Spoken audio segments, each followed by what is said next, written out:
What's up, guys? Eli here, back for a Moonspell album discography ranking video. I don't have a whole lot to show as far as physical product. I have most of their albums, but I seem to have misplaced them. When I moved last year, back in November, I lost. I seem to have lost most of my Moonspell albums. Just about all of my Morbid Angel albums. I don't know what happened. I misplaced a box somewhere. I hope I didn't accidentally throw it away or leave it behind or something, but I cannot find it, and it is fucking depressing. So I only have 2 Moonspell CDs to show, but that's not why we're here anyways. So we're here to rank the albums in order, you know, from the ones I like the least to the ones I like the most. As usual, as I do with a lot of my album rankings, I have included things that aren't full albums. I've chosen to include because I feel they're important and I love them and I didn't want to leave them out. I've chosen to include the, let's see, the 1993 Anno Satanae demo because, again, it's important to me and I had to have it here. And even more so important, the Under the Moonspell EP by the Anno Satanae demo. Did I say EP? It's a demo. I guess I've been drinking a little. The Under the Moonspell EP from '94, that has to be here. And then also the Under Satanae compilation from 2007, which has it's a re-recorded album, but it's fucking awesome. Re-recorded Anno Satanae demo, Under the Moonspell EP, and even their single from when they were called Morbid God from 1992. It's only one song, but fuck, man. And for being a re-recorded compilation, it's so goddamn good. I wasn't about to leave it out, so those 3 things will be included here. No way I was leaving them out. Let's get started. So I count 16 releases to rank. Just a little bit of info if you're not super knowledgeable with Moonspell. They formed back in 1992 as Morbid God. They became Moonspell, or 1989 actually as Morbid God. They became Moonspell in 1992, and you know they've been going strong this whole time. They started off playing kind of a unique type of black metal, very much black metal, but they didn't sound like, you know, the Scandinavian stuff. They kind of had their own sound. They're one of those bands that would kind of go on to, you know, with some bands you go, oh, they've changed their style a lot. With Moonspell, I feel like it's more they have continued to evolve. They've almost sounded different on every single album. They seem to have added elements, and you know, so they're constantly evolving band.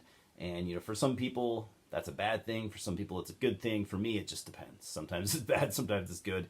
I like every Moonspell album, but to varying degrees. Some I like far more than others, and you'll find out here in a second. So we're gonna go ahead and start, of course, at the bottom. Number 16, we have the Antidote from 2003. Now the Antidote is actually one of the first, it's probably like the second or third album I ever picked up from them.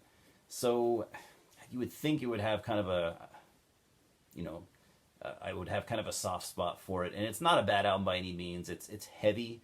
It's, you know, because Moonspell do have some albums that are much less heavy. So, you know, this one is heavy. It's got a lot of, you know, a lot of the extreme vocals versus clean vocals. It's dark. It's kind of doomy and brooding, but I like it. I used to like it a lot more than I do now. Obviously now I don't like it nearly as much. Had to put it at the bottom. It's not that I wouldn't recommend it. It's just not one of my favorites, and I don't revisit it very often. So number 16, The Antidote.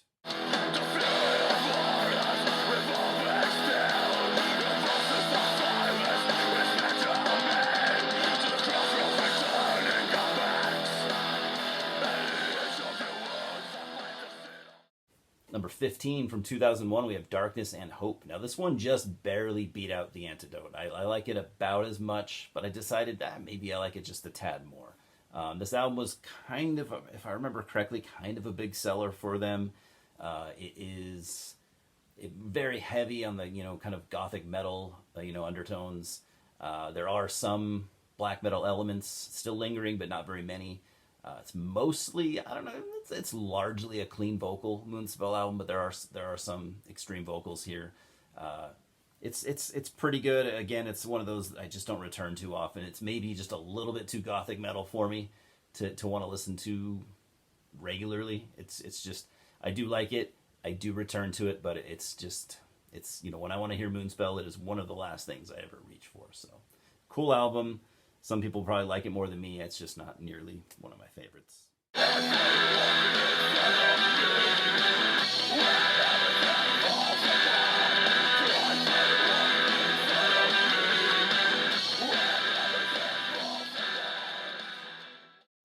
Number 14 from 2017, we have 1755, the album is called. I'm sure there is some kind of significance to that number, but I don't know what it is. I'm assuming it's something that happened in Portugal in 1755, but I don't know. I'm sorry, I didn't research that.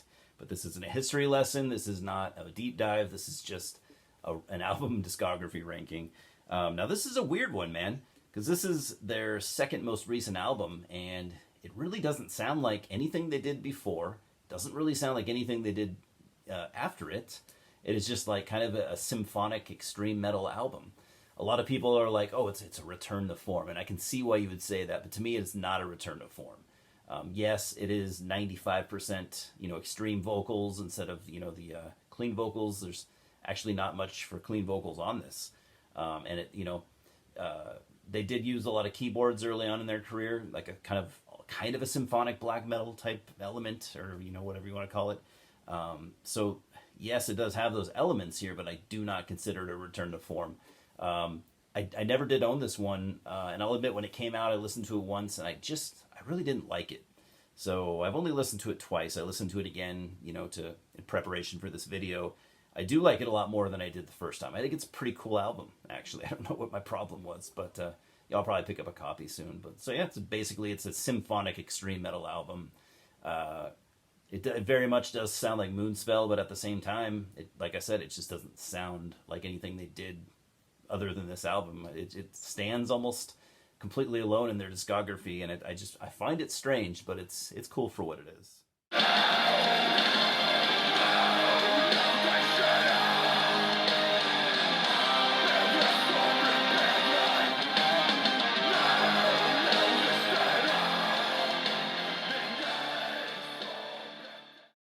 Number 13, we've got Sin/Pecado. That's what it's called. I don't know. Sin Pecado. I don't know what else you'd want to call it.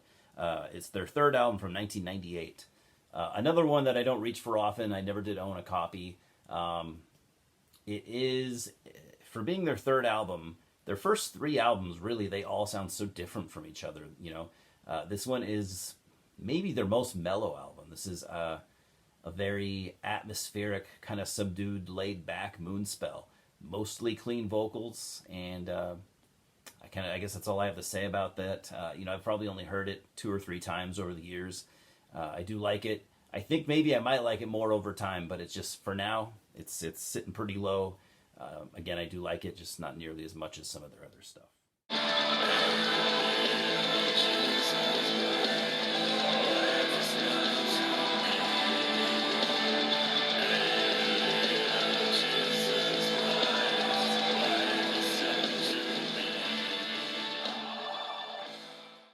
Same with this one, their fourth album from 1999, The Butterfly Effect. This one is kind of a commonly, I don't want to say hated album. This is not really a fan favorite, with the Moonspell fans. It's kind of like Sin Pecado, where it's one of their more mellow albums, but this one has a little bit more going on with like electronic elements, which I think is kind of cool. I like shit like that, so that's kind of why I put it above Sin Pecado.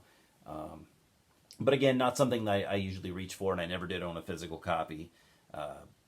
I think I could like this more maybe in 10 years if I listen to it a couple more times. It might sit a little bit higher. It might sit more up in the middle instead of, down near the end. But, if you like, if you like metal with, electronic elements and stuff like that, check out the Butterfly Effect. I think it might, I think you might dig it.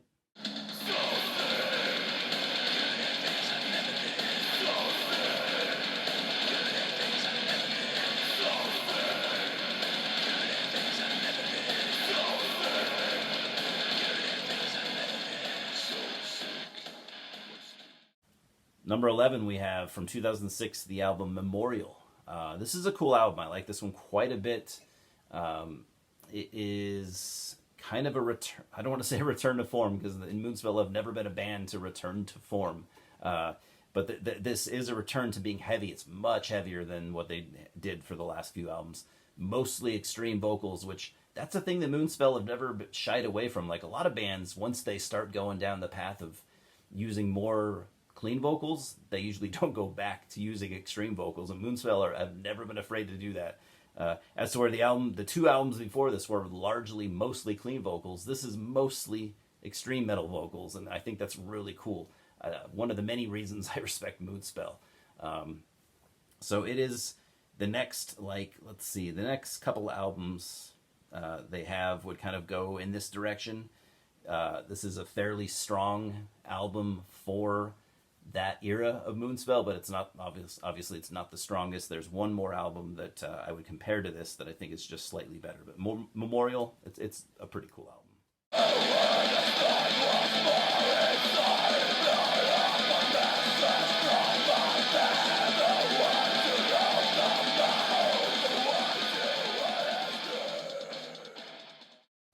Number 10, I have their most recent album from 2021, Hermitage.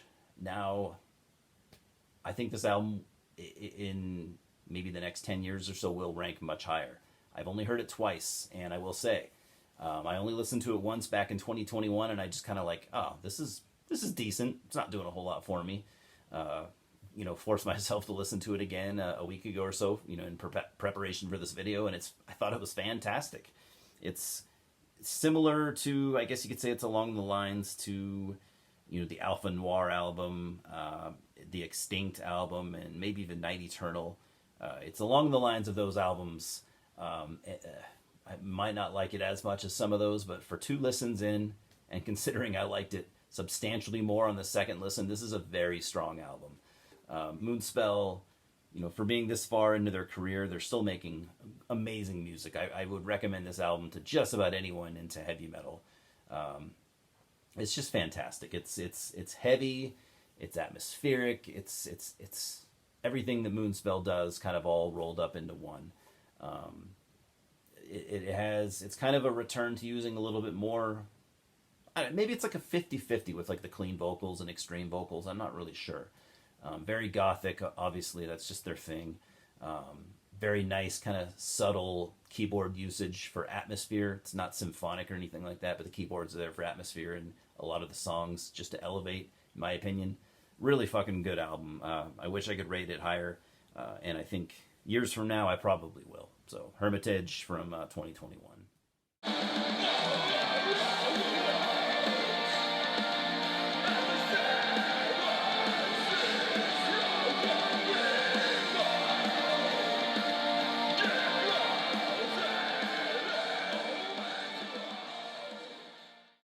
Number 9, from 2015, we have the Extinct album. This album is just fantastic. Like I said, kind of similar to Hermitage, kind of similar to Night Eternal. When this album came out, immediately what I noticed, it was like, okay, there's a lot of clean vocals on this. It's maybe a 50-50 thing, maybe even like a 60-40, leaning more on the clean vocals, but instantly I was like, okay, I wanted to not like this album, but it's just so goddamn well written that I like it a lot. This is just, there's so much quality in the songwriting, in the musicianship. This is just a professional band. This far into their career, still showing a whole lot of passion. It's really quite amazing. I saw them on this tour and they fucking killed. They were touring with Septic Flesh. I think Septic Flesh, I think they headlined, but they were so good that I almost don't remember Septic Flesh. I know that I saw them and they were good, but Moonspell were so good that that's all I remember from that night. So yeah, Extinct from 2015. It's a fantastic album.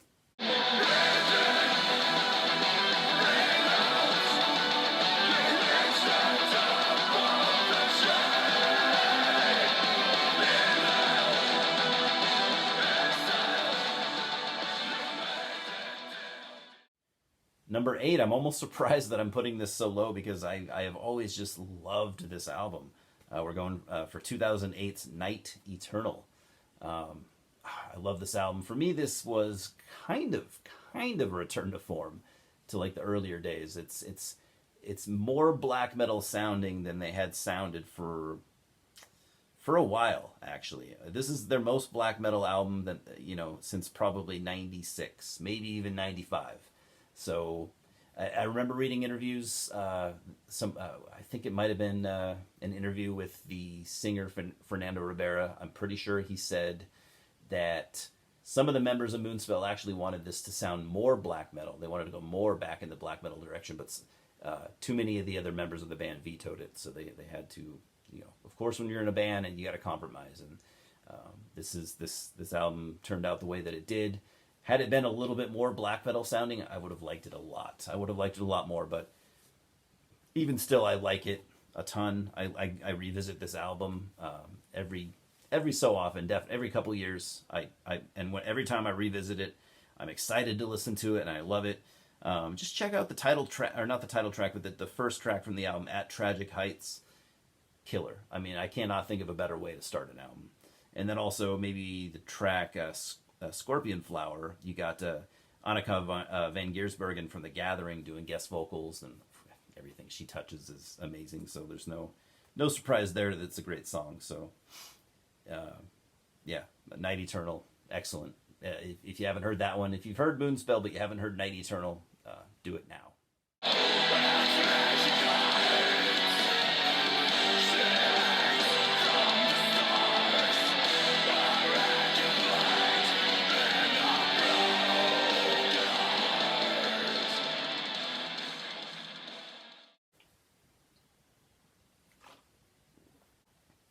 Number 7 from 2012, we have Alpha Noir. This album is, I would say, similar to Night Eternal.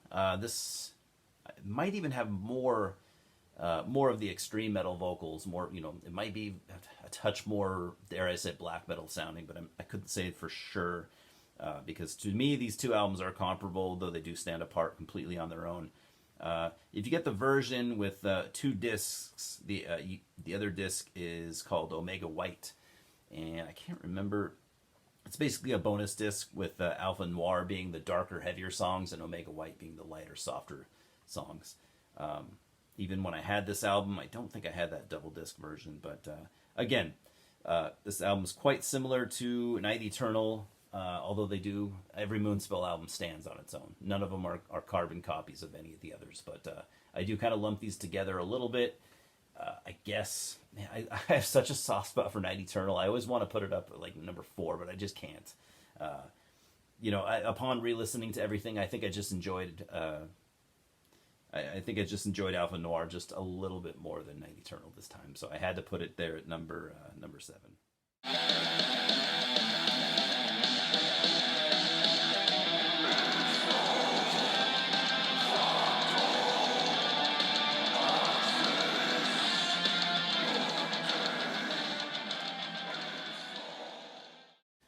Number 6, we have their second album from 1996, Irreligious.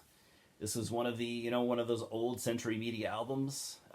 For being their second album, you could already tell, like, a lot of people back then were like, they kind of turned their back on Moonspell, especially the more black metal fans. They were like, oh, nah, I'm done, because it's so much more gothic. It's much less black metal than their debut, though it's still there. It's still definitely there. If I could recommend one track from this, check out, I'd probably recommend 2. I'd say, I really like Ravenclaws. It's catchy and maybe, dare I say, a little cheesy, but I love it. But The closing track, Full Mood Madness, awesome. It's something that maybe could have fit on their debut album. I don't know. I just love this album. A lot of people love it, but a lot of people don't. So for me, it ranks pretty high.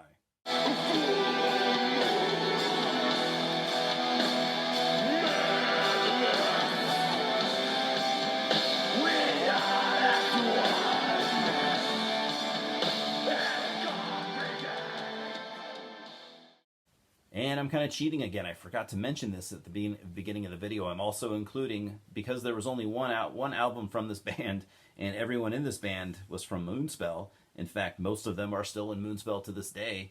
So it was a side project that they formed back in 1998 called Daemonarch, something like that. They put out one album on Century Media Records, and it's very much a return to the Moonspell style black metal. I don't know why they did it, but I'm glad they did, because this album is awesome. This is like an early Moonspell album that just never happened. It's, for being 98, it's much more black metal sounding than Irreligious was in 96. This might be the most black metal thing they ever did, or at least pretty close, at least neck and neck with the very, very early like demo and EP Moonspell.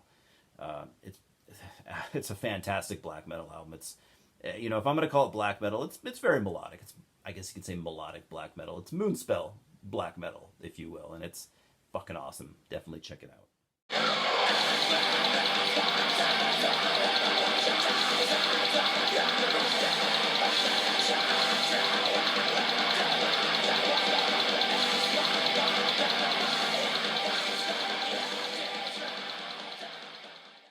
Number 4, I'm going with the 1993 demo, Anno Satanae. This is Moonspell at their most black metal. Again, it's very much black metal, but it's not, you can't compare it to much. You can't, they don't sound like Rotting Christ. They don't sound like Dark Throne. They don't sound like Bathory. They sound like Moonspell, but still very much black metal. This demo was just, circulated as a demo tape in small quantities. You're probably never going to find one, but you can get it in different forms. You can get it, I think there's a box set or two that have this material in there. I've never got my hands on it, but it has the 2 songs from their single that they put out even before this, like Goat on Fire and Wolves from the Fog, and then 2 other songs I think as well. And it's just, I absolutely love this.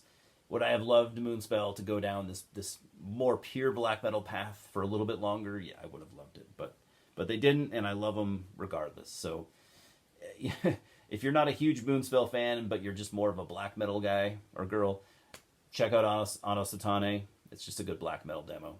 I love it.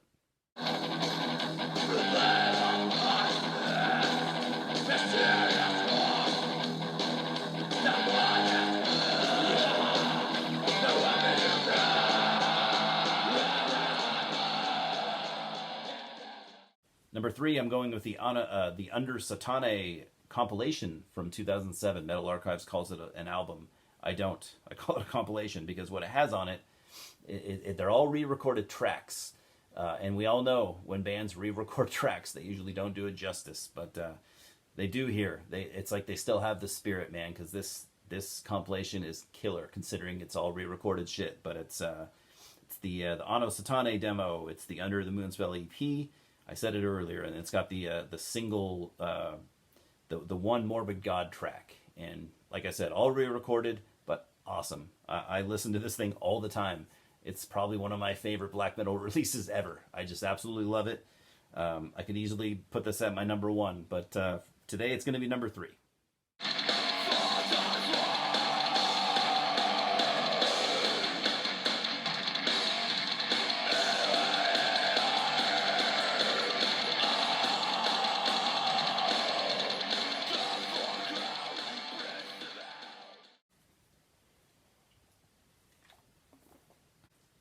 Number 2, the Under the Moonspell EP from 1994. It came out on a Disappear Records out of France. To me, this is just a diehard, or not a diehard, but this is just a drop-dead black metal classic. Again, this is Moonspell playing black metal. in the way that only Moonspell can do, because it doesn't sound like anyone else. Just, it's black metal and it sounds like Moonspell. It's very gothic. It's got these like Middle Eastern flavors, like Arabic flavors. It's just so unique and so cool. It's awesome. It's purely awesome. One of my favorite things, obviously, that Moonspell ever did. I'm so happy. I only picked up this EP a couple of years ago, and I was just so happy to finally have this in my collection. As depressed as I am that I can't find most of the rest of their stuff.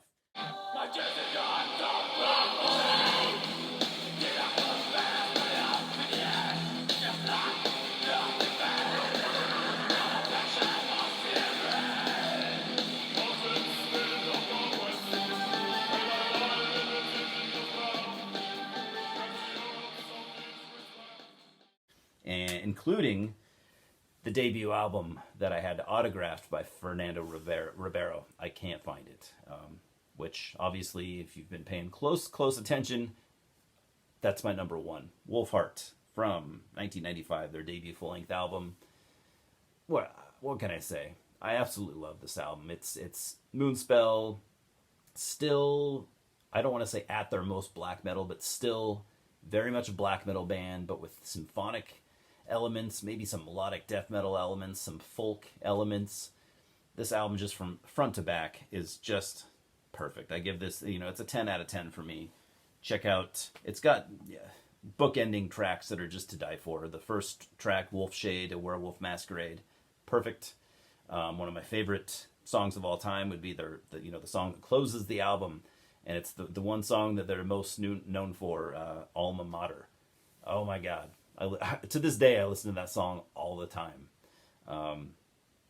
To me, this is just one of those old Century Media Records classics. I still return to this frequently.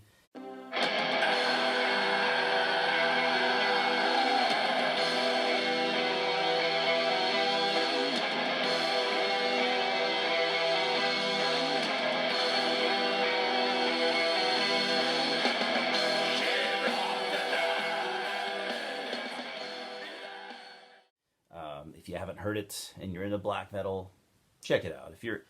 If you're not, let's just assume you're not a super open-minded black metal fan. You could easily check out the Anno Satanae demo from '93, the Under the Moonspell EP from '94, and the Wolfheart full length from '95. You could check those out. If you're going to like anything from Moonspell, it's going to be one of those three recordings. So if you don't like those, then you're not going to probably like the rest. If you're open-minded and maybe more, into some gothic metal, you probably like a good lot of their stuff. So I know they're a fairly popular band, but who knows? I'm sure there's tons of metal fans that just really haven't gone down the Moonspell path, I guess you could call it. So I love them. What can I say? I have a Moonspell shirt that I got when I saw them live. I just didn't feel like digging it up, so digging it out of the closet. One of my favorite bands of all time. It was really cool to do this. It was really cool to make myself re-listen to their entire discography. I especially, when I do these album ranking things, that's what I like the most, is re-listening to the entire discography and just falling in love with it all over again. That's the best part about this. So I got more coming up, more of these ranking videos. I'm going to do, I'm going to rank the Rush discography. Rush, arguably my favorite band, tied with Black Sabbath. I'm going to do them with Eric Berg.